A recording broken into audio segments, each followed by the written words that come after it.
The Secrets of Star Trek is brought to you by the StarQuest Production Network and is made possible by our many generous patrons. If you'd like to support the podcast, please visit sqpn.com/give. You're listening to The Secrets of Star Trek, episode 43. Captain to bridge. Spock here. Make it so. Surrender is not an option. Attention crew of the Enterprise, this is James Kirk. We are all explorers, driven to know what's over the horizon, what's beyond our own shores. We would have helped you get home if you had asked. That's who Starfleet is. Hi, I'm Dom Bettinelli, and you're listening to The Secrets of Star Trek, where we discuss the hidden layers and deeper meanings found in all the Star Trek TV series, movies, and more. Today we're discussing Through the Valley of Shadows, the latest episode of Star Trek Discovery. Joining me today on the panel are Jimmy Aiken. Hi, Jimmy. Howdy, Dom. And Father Corey Stika. Hi, Father Corey. How's it going? Very good. So, folks, we've got some feedback we're going to share with you at the end of this episode, so stick around for that. And before we get into our discussion, I just want to remind you to be sure to, if you have not yet done so, subscribe to the show in iTunes, Google Play, Stitcher, TuneIn, your favorite podcast app, or on YouTube, where you can hit the bell to get notifications whenever we post new episodes. So if you're not yet subscribed, please do so. That actually is the best way to make sure that you're not missing anything. So we're now talking about this episode. It's entitled Through the Valley of Shadows. And I just want to stop and take a moment, because this is in our ballpark here, what this means. What is the Through the Valley of Shadows means? And I'm going to guess this is a clear reference to the Psalm 23. Yeah, verse 4. But they've bent it as usual. Yes. So here's something they've been doing this season is seeming to make literary allusions with the titles of episodes, but changing them a little bit, like point of light instead of points of light. Yes. So I just want to give a little bit of the context of Psalm 23 to understand. Maybe we can talk about why they might have chosen this. And so it's the Lord is my shepherd, I shall not want. He makes me lie down in green pastures. He leads me beside still waters. He restores my soul. He leads me in paths of righteousness for his name's sake. Even though I walk through the valley of the shadow of death, I fear no evil, for thou art with me. Thy rod and thy staff, they comfort me. Thou prepare a table before me in the presence of my enemies. Thou anointest my head with oil, my cup overflows. Surely goodness and mercy shall follow me all the days of my life, and I shall dwell in the house of the Lord forever. So, Psalm 23.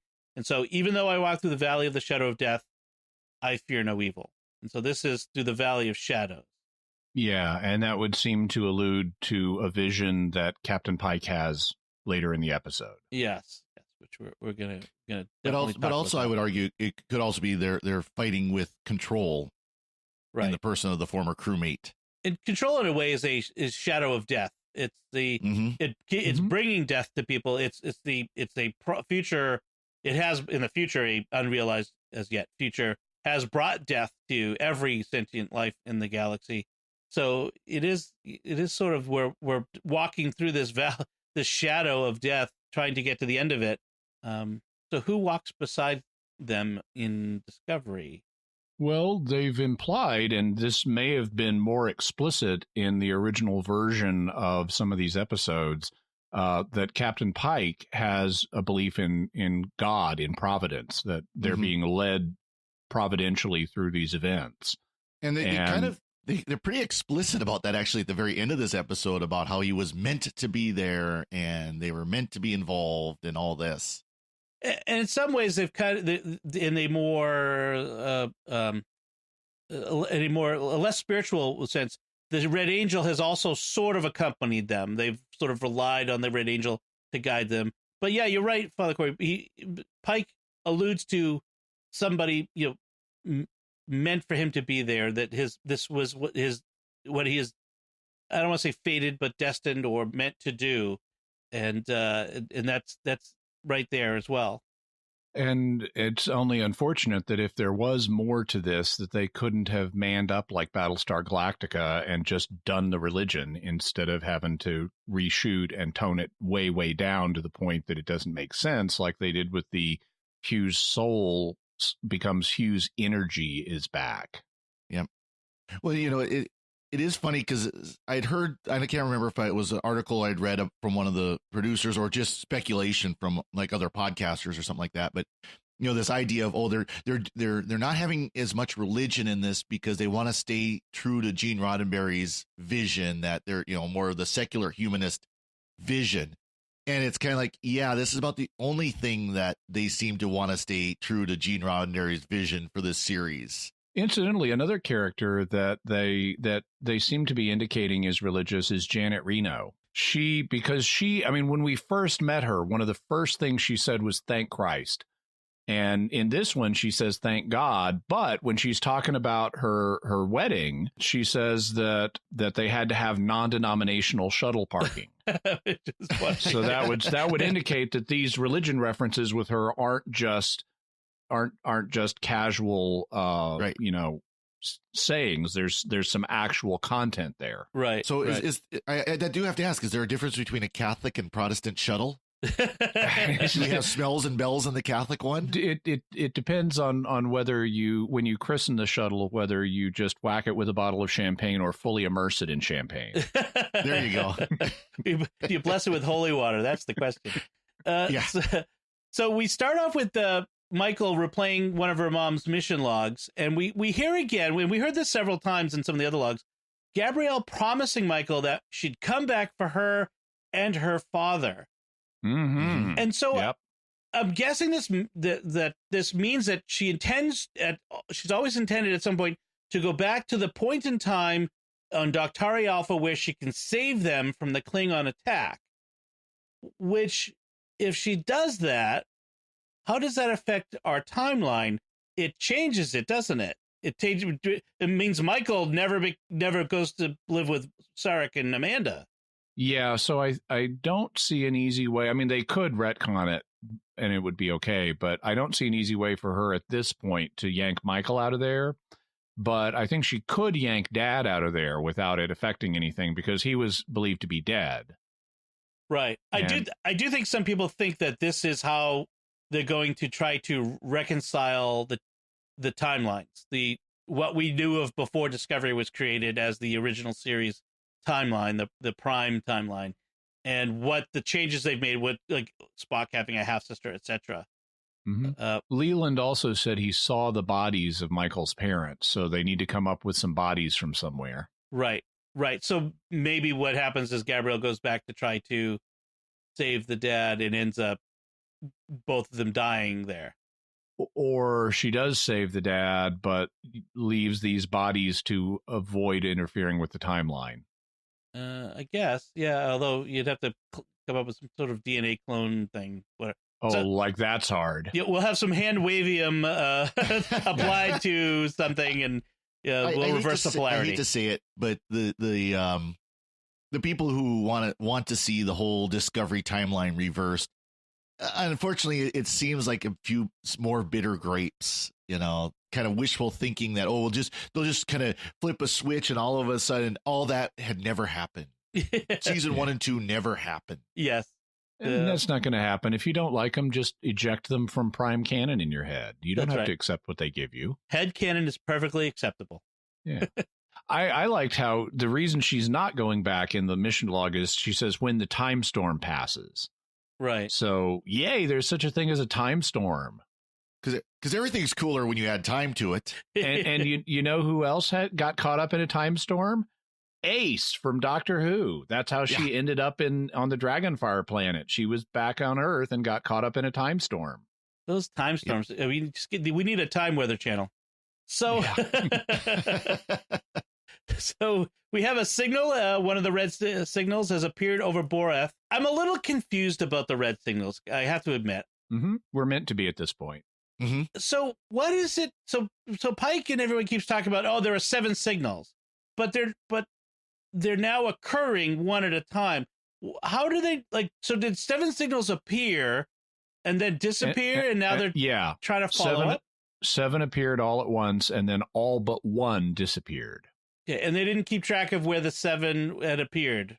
This is where it gets hand wavy because they seem to imply that they both had records of where they were, but then they couldn't scan them properly for some reason. Oh, right. It affected the computers for some reason. Yeah, they couldn't get coordinates on them, or plot even reasons. just get kind of a general. They're that way. Yeah. For plot reasons, we couldn't. It affected our computers, and that's what it messed up Enterprise, which we've never really dealt with. Why the Red Angel, whoever's creating the signals, which we're not quite sure yet. Still, it's Michael. It's totally Michael. using some sort of technology that we're not quite sure of yet. Yeah. But hopefully they close that loop. Let's just hope they do that. Oh, they will. They were dropping multiple hints on it in this episode. I mean, right at the beginning, Spock says that since the Red Angel suit is out of commission now, and Mom said she didn't know anything about the red signals, Spock concludes at the beginning of this episode, the signals are created by another time-traveling entity, which was something he proposed in the previous episode, that it's not Control, it's not the Red Angel, it's some third entity. And here he specifies it to a third time-traveling entity. And so here later in the episode, he's talking to Michael about the red signals and where they appear. And he says they've taken an interest in Discovery and in me and in the Red Angel. The common denominator is you. Right. So I wonder what that could mean, Michael. Yeah, and then all of a sudden, Control wants to like totally co-opt and go after Michael because she's a threat to its future. Yep. And it's like, well, okay, so all of this is pointing at Michael's the one responsible, and they get a new time crystal in this episode. So somehow using that time crystal, Michael is responsible for the signals.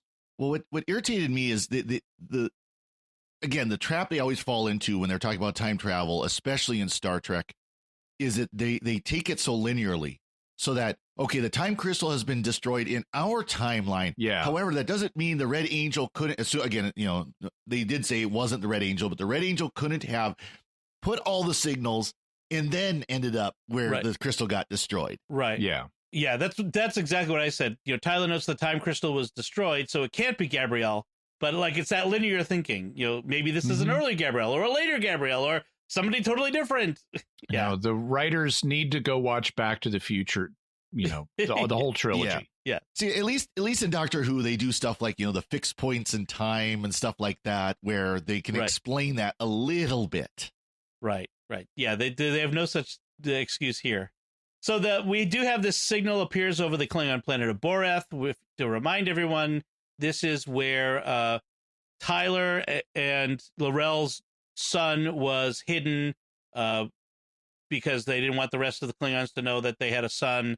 And so he was hidden in this monastery that nobody can go to. If they do go to it, they can't beam away from it. They established that in that prior episode, by the way. Mm-hmm. Suddenly, people come to this place and they go through this challenge and don't survive it or aren't able to they survive it, but they aren't able to complete the challenge. So suddenly it's okay now. You can land and leave, apparently. Yeah, maybe they have a security field they turn on and off. Right. Well, but I mean, they made it seem like that prior episode, like no one ever leaves Boreth. I mean, they really kind of made it a big deal. And it just kind of annoys me that they just a handful of episodes later we're changing that. Well, you should have like this. All of this season was completely filmed before you released it. You could have gone back and edited that out. And done it, changed it in pickups. That's just I feel like that's a little sloppy. And so even before this, though, Boreth is also the planet. The reason it's important historically is that it's the planet, the star that Kahless, the Unforgettable, pointed to and said, "I'm going to return there." And so that's why the Klingons built a monastery there to await the return of Kahless. Right. Or as they've taken to saying it in this series, Kalesh. Yeah. The new received pronunciation of Klingon.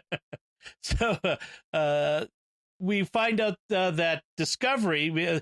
So Discovery's going to go and check out Boreth and the signal, and Michael's like, hey, why are we looking for Leland? We're supposed to be looking for Leland. And they explain to her, quite reasonably, I think, that Discovery isn't part of the search because they're carrying around the sphere data. They need to stay away from Leland / control as much as possible. They need to stay out of his way. In fact, they should probably use the spore drive to jump to the other side of the galaxy and stay there for a while out of the way. That would be my guess for until Leland's destroyed. But hey, I'm not in charge of Starfleet. Well, they do have this red signal someone needs to investigate. Yes, and there are none of the other 7,000 ships in Starfleet are able to go do that. This can't be that competent. I know we have to have a series and have our heroes, but it's a whole. And they are unusually qualified to investigate red signals compared to other ships. Yeah. And just remember that this is the same type of writing that has the spore data that can't be deleted unless you download it somewhere else, and then you can delete it from your system. Then it says, "Oh yeah, I have a copy over there, so yeah, you can delete me." So Tyler, of course, acts squirrely about Boreth because his child with L'Rell is there, and then he at least. But the thing is, the one thing I like is that he doesn't act squirrely about it through the whole episode, and we have to endure Michael trying to tease it out of him. He gives it up right off the bat. Okay. Wow, they actually figured out how to do that in the writing. Yes, he says, "I have a son with Vok has a son with L'Rell. It's not really me. Whatever. Sounds like semantics to me." But Michael, L'Rell is my baby mommy. Oh, that's like a bad Real Housewives of Boreth. Michael says she wishes Ash told her about this so he wouldn't have had to carry the burden alone. And he says, "Yeah, we both tend to do that, don't we?" And I'm like, "Oh snap!" He got her with that one. That was good. That was a good line. Yeah, that was good. So we find out that Boreth has time crystals, and that's one of the reasons the monastery exists. So we've retro-cannoned that bit. Yeah. Also, we've retconned the surface of Boreth. It's totally had abaddon now. It's like a volcanic planet whose crust isn't even fully formed. I'm looking at it from space and going, there's no way that thing is Class M. It's Mustafar. Yeah. From Star Wars. What were you going to say, Father Corey? Well, I like the fact they show the new D7 ships. Yes. Yeah. The new Klingon everybody that was D7. upset about the way the Klingon ships look should be happier now because at least they look like the classic Klingon ships. Right. They mentioned that early in the season with that now that the Empire's been united, they're going to have a new Klingon fleet that with new ships that are unlike the house ships. And so this is a new design. And so, yeah, I like seeing the classic Klingon ship there. That's nice. So Tyler has to remain unseen by Klingons because they think he's dead. He's part of the Rus because he's dead. The baby's dead. L'Rella's unattached and can stand firm. But serving on a Starfleet ship, serving in Starfleet, doesn't that make it more, not less likely he's going to run into Klingons? Well, except he's Section 31, so they're a covert operation. He's not that covert. And well, it's still a little like, okay, he's not working in public. Right. That's true. It's true. And presumably he could wear a changeling net or whatever the Starfleet equivalent is for any kind of covert mission involving Klingons. Except in this case, they won't even let him beam down. Presumably because he would reveal himself because of his son. So there's this and then there's this funny little domestic tiff between L'Rell and Tyler, and so Pike jumps in to this fight between Klingons and volunteers to go in their stead. Apparently, if you get too upset, the universal translator can't handle it. Yeah. The translator's like yelling Klingon spouses. Nope. Yeah, that was actually I thought that was well handled. I like that scene though because they start arguing in English and then switch over to Klingon. Yeah, and it's just like, okay, yeah, that's good. That and you can see Pike looking at him going like, wait, what? Yeah. I could also see the translator, and this is just headcanoning, but I could imagine the translator having a built-in, anytime the conversation gets too intense and they switch languages, let them have their privacy. Right. The AI, there's enough AI there, I would assume. Yeah. I also liked in this conversation, there's L'Rell has a line about time crystals are a weapon like no other, so we no longer exploit them. And that would suggest the Klingons like previously had a time war or something, and they learned you don't want to mess with the timeline, so we're just going to, even Klingons know about a weapon they don't want to use. Right. Well, we knew that they had some temporal weapons development. But yeah, we didn't know what had happened to it. And like you said, it implies that something happened and they kind of went, this is even too much for us. And so it gives us some resonance to the attack on Daktari Alpha. It wasn't that they were going to attack them necessarily to steal the suit that Gabrielle was developing. They were just shut down the weapon they perceived. It's too dangerous for anyone to have this type of technology. It's very interesting. They have their own sort of Section 31 mission going there. So Burnham finds out that there's a Section 31 ship that has missed its check-in. They're supposed to check in every hour on the hour, and this one checked in late, so therefore something must be amiss. And so 10 minutes. 10 minutes late. Man, don't ever be 10 minutes late with Michael Burnham. Yeah, She's going to assume you're dead. with all of the time travel we have in this series, you can't be 10 minutes late through an innocent, sorry guys, wormhole. What are you going to do? Yeah. Sorry. Well, there's the whole, relativity with time and everything, well, we were at warp and so our signal got missed. Yeah. Or something. Yeah. So anyway, she says she correctly assumes that controls has something to do with it. So she comes up with this plan to take a shuttle and go over there and check it out. And and Tyler has given her the data to go do this covert mission. So he gives her a device of some kind that was what alerted him to the failure to check in. So he's actively helping her around Captain Pike, seemingly. Although, well, no, okay, she gets approval from Saru. Well, that's the interesting thing I was going to mention is that Saru, she thinks she's gonna have to fight him to go, and Saru quickly agrees to the plan, and it says that after his Vaharai, he's a different kind of captain than he was before, because he's acting captain with Pike down on the planet, and so he speculates that the Kaminar red signal, which allowed him to go through the change, was intended to help him to become a better captain to help solve this problem, which is interesting. So that sort of fills up a gap that I had noticed, which is what was the point of that whole episode. But maybe that's what it is. It was Saru needed to be a different kind of captain. And they hang a lantern on that because in the shuttle, in a scene that comes up, they have Spock and Michael saying, so what's the purpose of these signals? What's the pattern that connects them? And Spock says, we don't have enough context yet to figure out what they're trying to do. But you're the common element, Michael. So you figure it out because you're going to have to cause them. Right. So we then switch to Pike, who is beamed down to Boreth, and we find out the key bit of data, which is that the Klingons apparently prefer Gothic architecture. I know.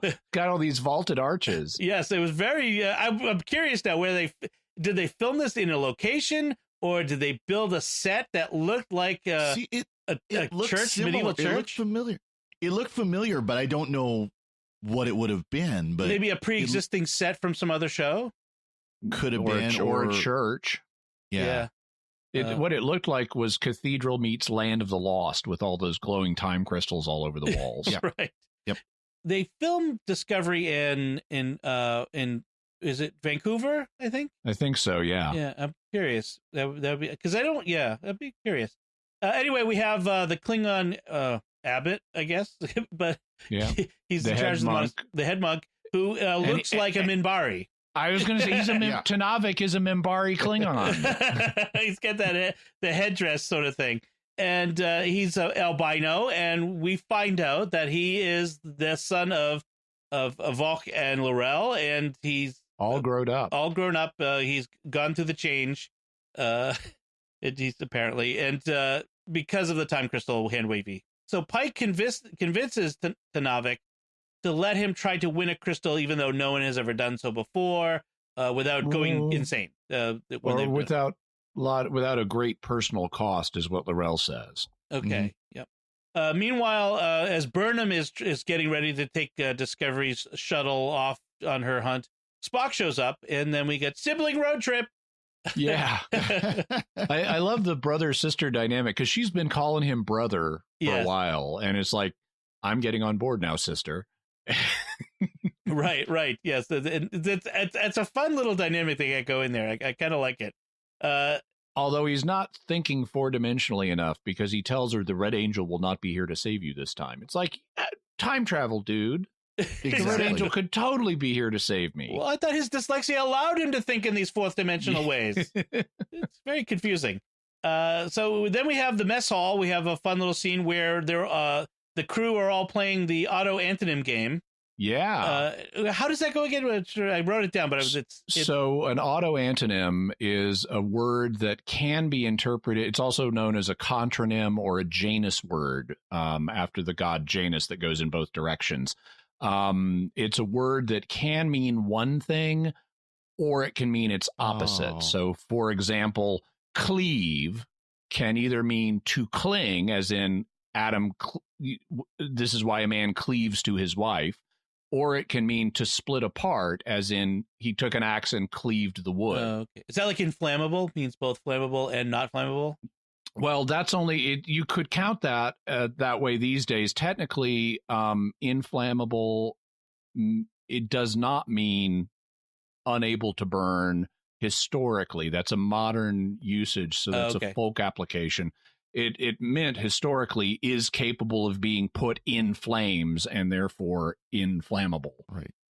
Okay. And that's, yeah. So they used oversight as one of them where, you know, either you've got someone who's watching over everything that's going on or something gets missed. Yeah. Right. So this game's being played by Owosekon, Detmer, Nilsson, and Linus the Saurian, who apparently is really good at it. I was hatched ready. And he even does a mic drop at the when he gets it, which is a lot of fun. And Janet Reno is there. She finds a glum-looking Stamets. I just love we call her Janet Reno. And it fits, you know. It does. And same haircut, so I mean, no. Yes. Then she sees Stamets being glum about Hugh. He's mooning over Hugh across the room, who comes in, and so she goes. And basically, she gives Hugh what for, like stop being a jerk about it. You know, you're gonna end up back with them, etc., etc. Yeah, and she did the same thing to Dr. Culber last episode, so she's playing matchmaker on both ends. Right. So we're trying to fix that. So then we find it. Turns out that the abbot or the head monk is Tyler's son, who calls himself Son of None, Tanavik, and tells him that time works differently there, and then we get to see they grow a tree to prove it for him. Yes, very quickly. So time passes differently. We find out from I'm kind of jumping around because it's like they've been doing a lot lately. They keep jumping from one thing to another. So if you stop me if there's something in one of these scenes that you want to talk about. But the only thing I want to say, kind of the idea that the way time operates on this planet is it actually almost seems kind of consistent. If this is a planet where time crystals naturally grow, you would think that then there would be something about the way time operates on that planet.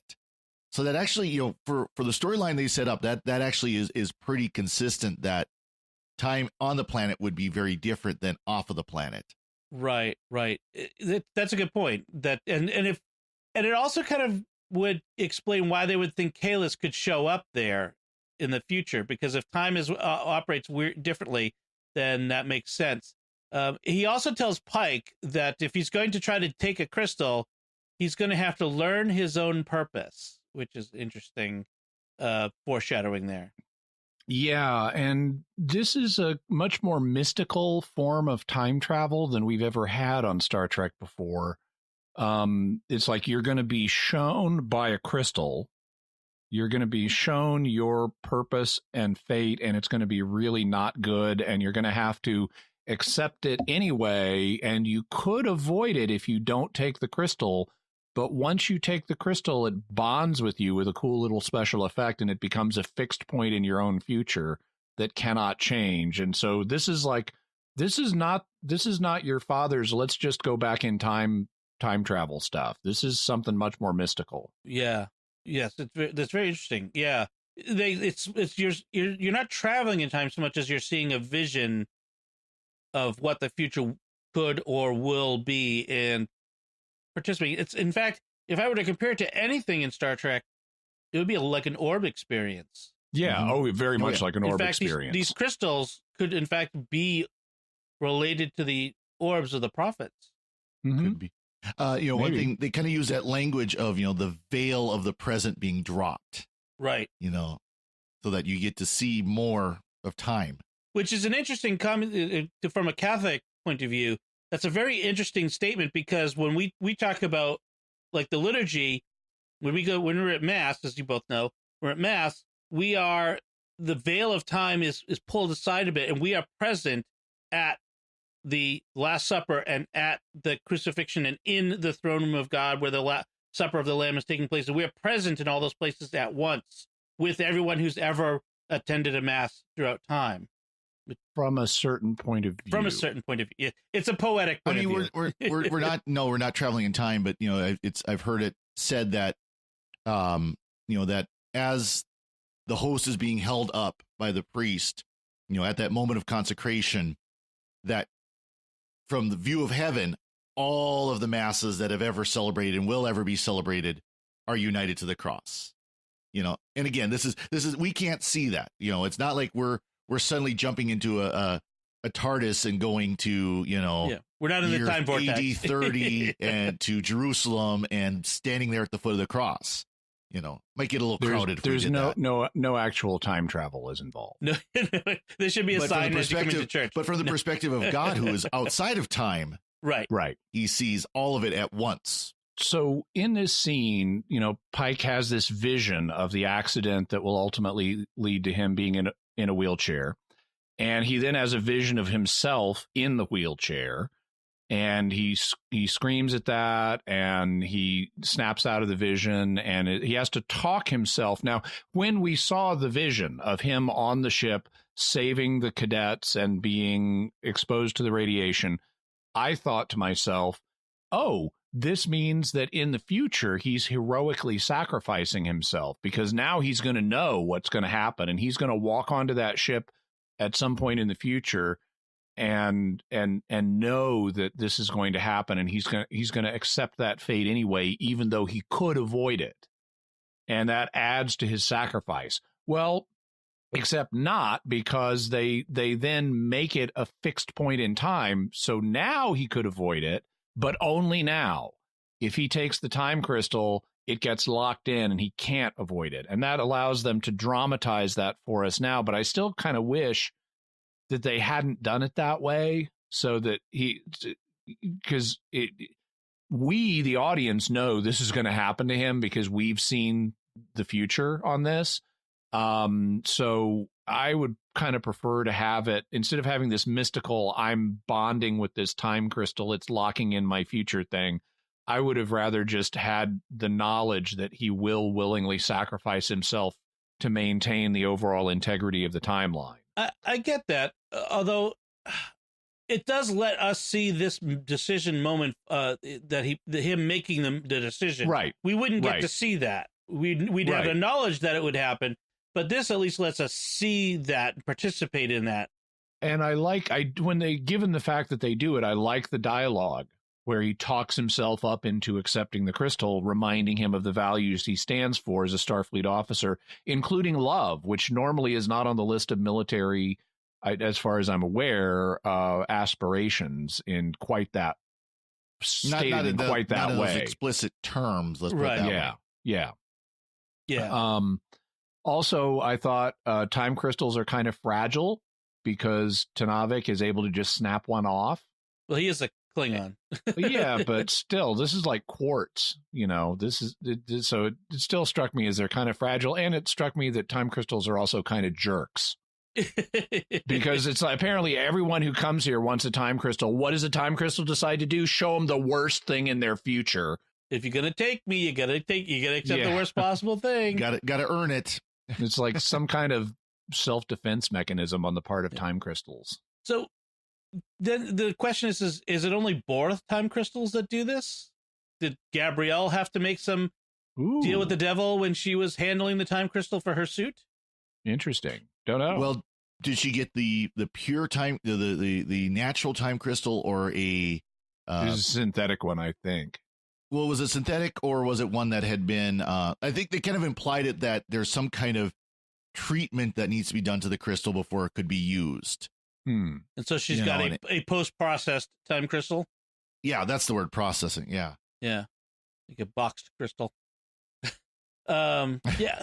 So one of the things that struck me about this scene of Pike's sacrifice, where he gets exposed to the radiation, is how very similar it is to Spock's sacrifice on the Enterprise in Wrath of Khan. And given his friendship with Pike, how that moment, in retrospect now, retconning here, how that moment Spock might have himself been inspired as he is absorbing all this radiation in order to save cadets on a training vessel, ensuring his at least being maimed and in his case being killed, and how he would have approached this moment knowing, his own friend, Captain Pike. I just thought that was kind of an interesting comparison of these two. I mean, we always knew that Pike was injured in a training accident on a training vessel saving cadets. So that was already there when they created Wrath of Khan. So, but to see it on screen like that makes it different. And I thought it was a cool moment to see. Also noticed that Pike's uniform, he was at that point a fleet captain. He had the fleet captain insignia on. And this must be what the show's title is referring to, right? The Valley of the Shadow is of death and the vision, the shadow. It is we poetically talk about visions being sort of shadows of the future, and maybe this is sort of that valley of the shadow that Pike has to walk through to get to it. Just before this, L'Rell and Vok are having this conversation when they recognize that. When L'Rell tells Tyler that he, more than anyone, should understand that two truths are possible, where that she can be both mother and chancellor. And what she's referring to is how he can be both Vok and Tyler, Klingon and human at the same time. And so we keep seeing this come out where people are, different characters are kind of pointing out, like, you're pointing out something about me, but here's something about you that reflects the same thing. Yeah. So Michael and Tyler, and now Tyler and L'Rell. We have lots of pots and kettles pointing at each other and commenting on their blackness. Right. Exactly. And she gives this admission, like, look, I know you're not Vok, and I know you never will be again. But I do know that you will do anything to protect our son. Yeah, I like the fact I'm down with the fact that you're always going to love Michael. Right. He will never again be Vok, which is hopefully that's the definitive statement now that we're not going to have to come back and revisit this. So back to Spock and Burnham. They have on their journey. Spock says something interesting. Burnham talks about she's enraged, that she's motivated by rage, not just anger. You are angry. I'm not angry. I'm enraged. And then Spock says rage is the enemy of logic. I think that's actually a really good point. That makes a lot of sense. Yeah, point taken. Yes, and of course that's the Vulcans have learned that. That was what Sarek, why he imposed the discipline of logic was because Vulcans were rage monsters. They had anger management issues. Sarek. What did I say? Sarek? Sarek. Oh, yeah. Sarek. Yes, thank you. So they find the Section 31 ship by running over a dead crewman in space. So whole crew has been airlocked. Except for one, but has survived. Just one. He barely was able to get a suit on. He's Michael's old shipmate from the Shenzhou. Oh, how lucky that is that it's him, isn't it? Yeah. So his name, Lieutenant Cameron Gant. He was the tactical officer on the Shenzhou, and it is the same actor. I looked it up, and he was in the Vulcan Hello and Battle at the Binary Stars. But of course, we didn't know the name then because we didn't know the name of anybody other than Michael and Saru and Philippia. Yeah, exactly. So they beam over to the ship, which is in stasis mode for no apparent reason. And they comment on it like, why is it in stasis? We don't know. We better investigate. Right. And I'm going, because it's a trap. I'm waiting for Admiral Akbar to stand up. It's a trap. Yeah. Yeah, exactly. So Spock, Burnham and Cameron beam over, and then the ship takes off with them, leaving the shuttle behind, presumably. What? Can they not land in the shuttle bay? Never mind.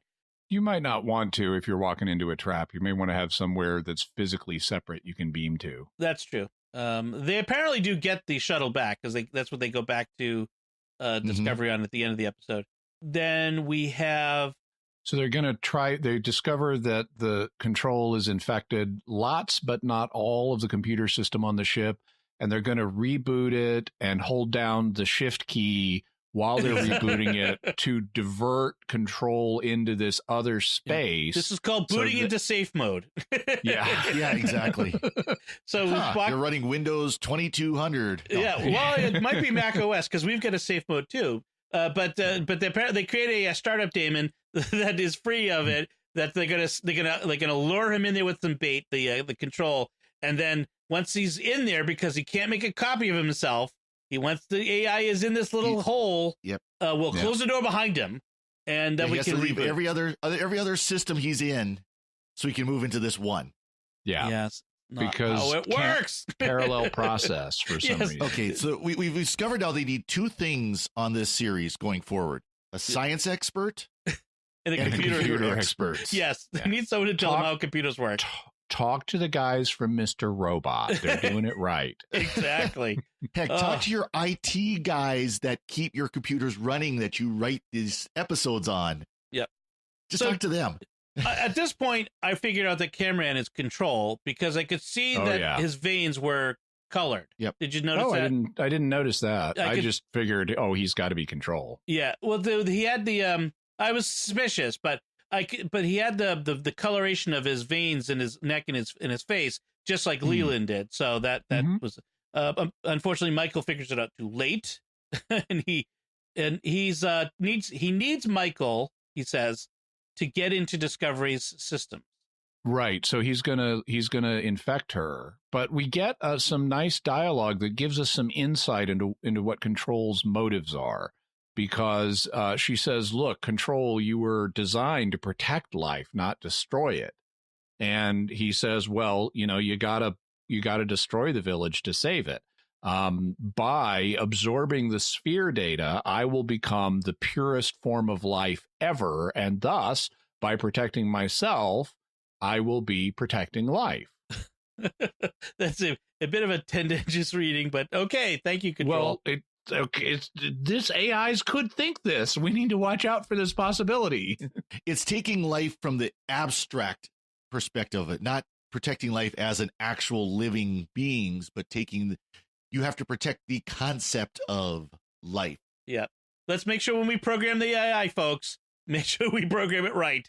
Life isn't just the abstract idea. We have to protect people. Just the other day, there was a news story, a couple of them, talking about someone had been suggesting that we maybe don't want to teach AI about humor, because humor is very subjective and sometimes it involves killing people, and AI might decide to start killing people because it thought it was funny. Yeah, that's probably, although we should teach it sarcasm, because there's a lot of that, and if it doesn't learn it, it may take it seriously.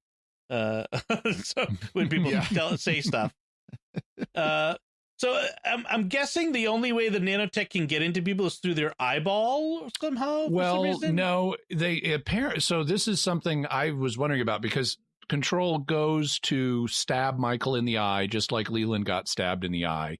And he's got like it's basically a syringe with nanobots in it to infect her.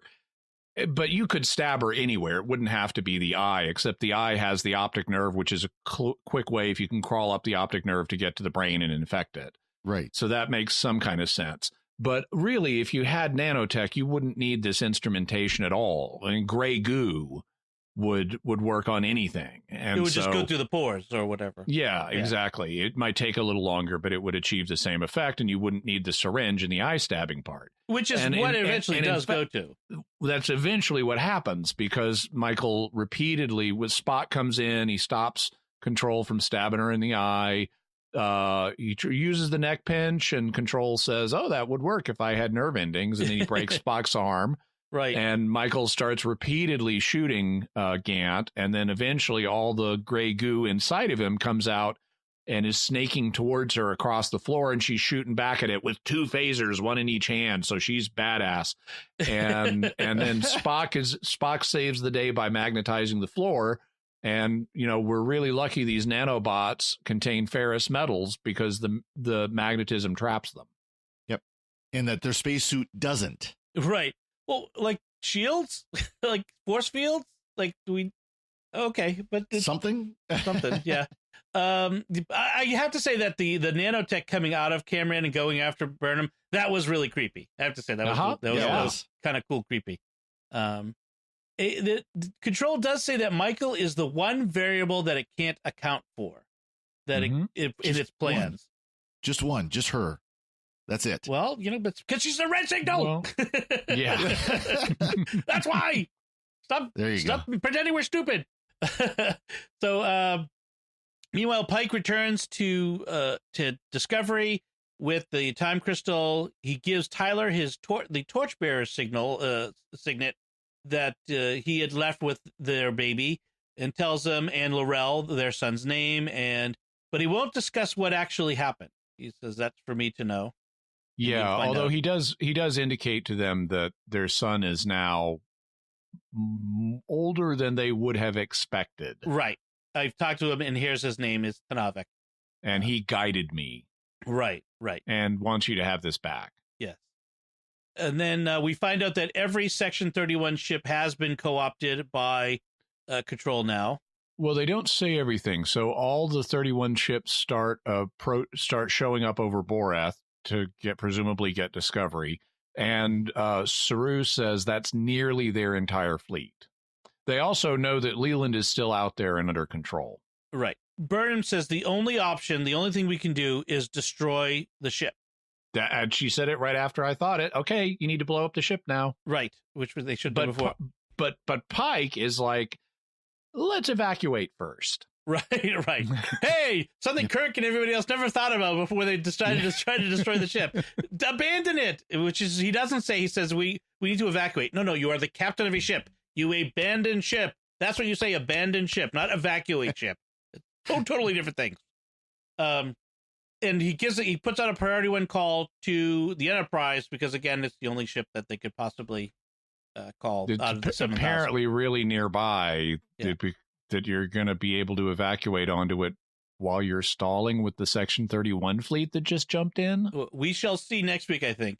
So he does prepare to abandon ship, and that's where they leave us before next time. And we see in the preview trailer that the Enterprise does show up, and we get the idea that Pike is about to return to command of Enterprise. Of the Enterprise. Yeah. So, we're getting down to the last 2 episodes, right? Is that what we're down to? Yep. Is the last 2 episodes of the season. So things are going to wrap up soon. The next episode is called Such Sweet Sorrow, and we know what is Such Sweet Sorrow. Parting. Was that Shakespeare who said that? Parting is sweet sorrow? So someone's parting, and I'm guessing it's at least going to be Pike, if not somebody else. And Spock, that's right. And maybe Nahan. You're right. The security chief who came with Pike. That would be cool if they left her and she was still there in season 3. Yeah. Because they don't have to take her back to the Enterprise. I'm going to guess, just I'm throwing out a wild guess here, they don't actually destroy Discovery. That would be kind of hard to have a series named Discovery without a ship named Discovery. They could commission a new Discovery. Discovery 2, NCC 1701B or something. B or A. Whatever the numbers is. 1031A. Right. Have you guys ever read the novel Red Shirts by John Scalzi? No. Yes. So it's a brilliant parody of Star Trek. It also has some sketchy content in it. Right. But it really is a brilliant parody where you have these lower ranking crewmen realize they're cannon fodder on a starship that's being filmed in an alternate timeline, and they are literally red shirts. But there are these like 5 key officers that although they get abused in horrible ways, they never die. And they should have repeatedly. Right. What happens with these guys? They're the main characters and we're not. What are we going to do about this? We're all vulnerable. And one of the first things they think about is, let's blow up the ship. We'll get off it and we'll blow up the ship, and that'll be the end of the series. No, it won't work. They'll get a new ship, a better ship. And it's like, yes, that's exactly what happened. Right, right. So, it'll be the season finale when they do that. So, we'll actually get, so it is possible they could destroy Discovery. That solves the spore drive problem, by the way, if they do. They could ditch it in the 31st century or something and get a new Discovery. Right. Well, that might be what they do, is they end up ditching it. Because the problem with destroying Discovery is that Sphere AI is still in the computer, still protecting the Sphere data. And it presumably becomes the Calypso lady computer AI. Well, that's just as well. I was wondering, is it going to try to take control of the ship and prevent them from destroying it? So maybe that's what happens, is that's how Calypso comes about, is they abandon the ship in the 31st century that's, I mean, because that was one of the things it says in that short trek is the crew abandoned me. The crew abandoned ship. Right. Parting is such sweet sorrow. Oh, maybe that's who we're going to lose, is the ship itself. That'd be it. Well, it'd be kind of an interesting parallel because, of course, the series started in season 1 without Discovery, without the ship itself. It was on the Shenzhou. Right. And that would be kind of interesting way to end season 2 is without the ship, because it's been sent to the far future. Right. Because we assumed that short trek had been abandoned there for 1,000 years. Well, didn't it say that? I mean, the AI, the ship's computer said that it evolved over all that time. Well, I'd have to go back and see exactly what was said, but we don't know the exact year that occurred. I mean, that could have been the 41st century. And technically, if Star Trek Discovery is set in the 23rd century, this would be and it's 1,000 years, that would be like the 32nd. Right. Okay. Well, all right. So that's plenty of speculation there. We'll find out. Anything left to say about this episode? Anything we didn't cover or any notes you wanted to bring up? Okay. So in that case, like science. I still like science. So I did mention we have some feedback. We have a couple bits on our last episode, number 42, Perpetual Infinity. We had Arjun Lindeboom says on Facebook. Cool name. Yes, it's cool from name. One of our Dutch listeners. He says, I just listened to the episode and enjoyed it a lot, as always, but did you guys miss the sentence, struggle is pointless? That's what Control said to Leland. That, for me, is clearly a nod to resistance is futile. Which I think we did pick that up. That's what we were saying, is that might be a reference to the Borg origin. Well, and did they have something like that? No, it was the replay of that part from the previous episode. Yeah, where they said that. Yeah, it could be. It also might not be, because it's a resistance is futile is itself a trope. Right. And where you have villains who are wanting to make things easy on themselves by telling their victims that they don't even bother resisting. And there are only so many ways to say that. If you go back and watch the original 1970s or 1980s version of Hitchhiker's Guide to the Galaxy, you have a Vogon, with Ford and Arthur under each arm, and he's yelling, "Resistance is useless. Resistance is useless."